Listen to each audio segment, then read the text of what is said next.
Alright, this video is for the crash course Converting Fractions to Decimals to Percents. Alright, so if you took this class, there are examples in the book, and what I've done is, because I can't get all the examples in the book done in 1 hour, we kind of go through and I just do a few of each type. I, at the end, will do a video, and this one is broken up into 3 videos. We have decimals, then percents, and then I'm going to do one on fractions. And that should complete the entire book. Fractions will probably be the longest. And then I'll do one on the missing chart. So there's actually 4 in this entire series. Okay. So let's go ahead and get started with decimals. If you want to take this class, look down below and you'll see a link to the class on OutSchool that you can take. Alright, so decimals show the part as a numeric value of the decimal to the place value, which is whole parts of a fraction. So we know that a fraction is kind of written like this, and a decimal is written like this, and a percent is written like this, okay? But how do we get from one to the other? Well, each one has a part and what we call a whole. But because we also can have whole numbers, I like to call this the place value. Fractions are the only thing that can have any place value. Decimals can have the place value as a factor of 10. So if you know your place values, this is the tens place, this is the hundredths place, and so on and so forth, adding a factor of 10, which is just adding a 0 onto the number. And percents are always out of a place value of 100. All right, so if I want to turn this decimal into a fraction, the number is my part. The whole is the place value the last digit is sitting in. In this particular one, the 5 is sitting in the hundreds place. So it's 35 out of 100. Okay, so my part would be the numeric value, and my place value would be the whole part of the fraction, which is 100 because the place value is the hundredths place. All right, awesome. And you can kind of see that because if I had 0.35 cents, I have 35 pennies out of 100 pennies that make $1, okay? So kind of think of it as money. I keep saying I'm going to make a video where I show you how to break down decimals using money. I need to put that on my list. All right, so let's look at the next one. The 6 is my part. It's the numeric value, and the whole is the place value it's sitting in, okay? And this is sitting in the tens place. If you're having trouble with this, I usually link a video on place value of decimals. It's one of those skills that I expected you to know coming in, is your place values for decimals, but sometimes we don't know it as well as we should, so make sure you watch the video. All right, so it's 6 over 10. All right, and we could reduce these. I'm not really reducing in this class, and I'll tell you why. Depending on the practical application of these things, we don't always want to reduce. All right, let me give you a case point. If I'm doing data, if I'm doing a survey, I don't want to reduce this because then I forget how many people I surveyed. This is telling me 6 people like pizza, and I surveyed 10 people. If I reduce it down to 3/5, which I'll show you how I get to 3/5, I just lost how many people that I surveyed, okay? And so we don't really like to reduce in certain applications, and like anything in business, anything in statistics, anything in a lot of different applications of math, we don't want to reduce till the end. And so I'm not as big on showing students reducing. I will show them as a skill, but I don't mark them wrong for not reducing. Until we get a final answer, until we know how we want to display the numbers, we may or may not reduce, okay? So And I'm all about the real life application. My crash courses are more lecture, but my semester courses, I like to bring in the application, and there's very little application for reducing fractions. All right, so the way I would reduce this if I want is to make a bigger fraction, I multiply the top and the bottom by a number. To make a smaller fraction, I do the same thing only with dividing, opposite operations. So I would divide both top and bottom by 2. And 6 divided by 2 is 3, and 10 divided by 2 is 5.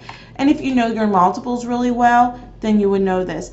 Another video I always post in this class is, besides the decimal places, is I like to post a video on factor trees. The way you reduce a fraction is you find its common factor. And sometimes it has more than one common factor, but the way you do it is you build a factor tree.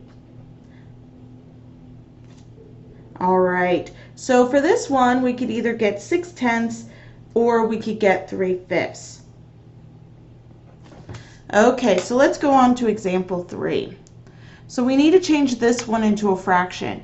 Well, again, it's in the tens place. So we take its numeric part and we put it over the place. And something I want to show you about this one, we can reduce it down to 1/5. But something I want to show you about this one is look at how it's less than 1. A fraction is always less than 1, okay? Unless it has a whole number attached to it, a fraction, a decimal, a percent, they're all less than 1. Think about it as looking at 0.2. That's less than $1. And when we get to fraction, I'll show you ways to look at that. But we have to always look at these as less than 1. They're representing less than a whole thing. I don't have a full cookie. I don't have a full candy bar, all that kind of stuff. All right, we are moving along. So to change this one to a fraction, this is also in the tens place. And I think we already did this one, didn't we? Yes, we did it already. We did it right there. But I'll do it again. It's 6/10. All right. Now this 3 is in the hundredths place. So first I would take the numeric value and I'd put it over 100. If you want to know if this reduces down, we just make our factor tree. And if it's divisible by 2, 4, 6, or 8, it would have to have been even, or 10. So I know it's not 2, 4, 6, 8, 10. I know it's not these. If I want to know if it has a factor of 3, I have to add the digits, and it's 11. It turns out to be, when I add 8 and 3, it turns out to be a prime number. So the only other thing it could be, can't be 3, it can't be 9. Okay, if it doesn't add up to be 3, 6, or 9. The only other thing is 5. It has to end in a 5 or a 0, not that one. Then 7 would be the next thing, and really you just need to divide it to know 7 goes in. There's no tricks for 7, and 7 does not go into this number. It's not 8 because it doesn't repeat the digits. So this one is what we call prime. This is a really big prime number. And if you have a prime number on the top of your fraction, there's only one way to reduce it, and that is, does the prime number go into the bottom evenly? And in this case, 83 cannot go into 100 evenly. So this is the only answer for this particular fraction. And we have the same thing come up here. This one is going to be 43 over 100 because that 3 is in the hundredths place. And it cannot reduce because 43 is also a prime number. So, and it can't go into the bottom evenly. So this one can't be reduced. That is the only answer for that fraction. But this one is different, okay? The 64 ends in the hundredths place, so that's 64 over 100. This one happens to be even. So I'm going to just show you breaking down a factor tree real quick. The first thing is 64 is 8 times 8. You could have done any of the different ways of getting to 64. You don't have to do 8 times 8.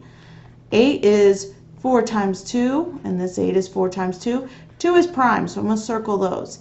And then 2 times 2 and 2 times 2. So these are all primes, okay? I'm not showing you how to really break down the fraction tree, doing it quickly, but there is a video for that.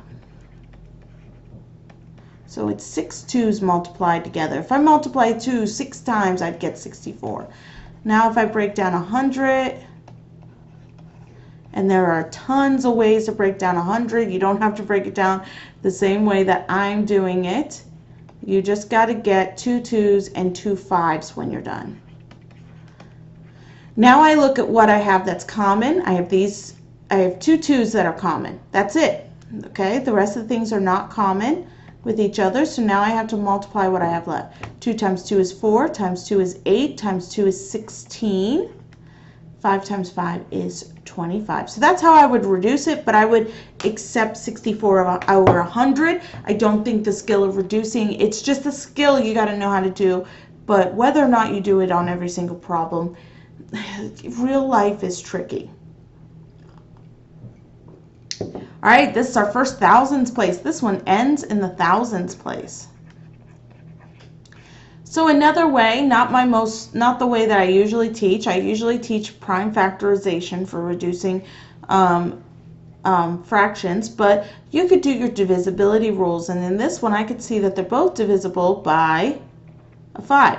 But before I do that, let me slow down. I would take all of these numbers in my fraction. Okay, over 1,000, it's still less than 1. 775 is still less than 1,000, which means my fraction is less than 1. And I have to double check that, okay? All right, so 5 can go into 775. Let's see, 1, drop a 2, 5, drop a 2, 5. 5 can go into this 200 times. All right. Oh, look, I can do 5 again. 5 can go into that 31 times, which is a prime number. 5 can go into that 40 times, and we are doing good. All right, so either of those answers would have been fine. Again, 605 over 1,000 is my answer. Okay, so I am going to reduce this real quick for the sake of time. This video is getting a little long. All right, and you can reduce both top and bottom of this. You could keep doing your 5's, but remember that is not needed. You don't have to do that, but if you do, you get that. All right, this one has a whole number. Okay, so when we have a decimal with a whole number, it's just like making a mixed fraction. The 1 just becomes my whole number in my fraction. The 87 goes over top of the place value of 100. Same here. The 2 is a whole number. It's more than 1, so it's my whole number and my mixed number. The 3 is my part. The place value is the tens place, so it goes over 10. All right, again with this one, 10 is my mixed number, 26 is my part. I don't have to include the 0. 26 is not really a number, but I do have to take the thousands place as my place value because the 6 ends in the thousands place. And I can reduce that if I want. I could make it 10 to, let's see, 4, is it 4? No, it's just 2, so 13 over 500. All right, and that is it for this place value, because next we look into decimal to percent. So next video we will look at decimals going to percents, and then that will be our segue into percents as a whole, okay? All right, so I'll see you in the next video. Let me know if you have any problems. Keep working these examples. You can also go down to the table and start filling in what you can fill in. And I hope to see you in more OutSchool classes.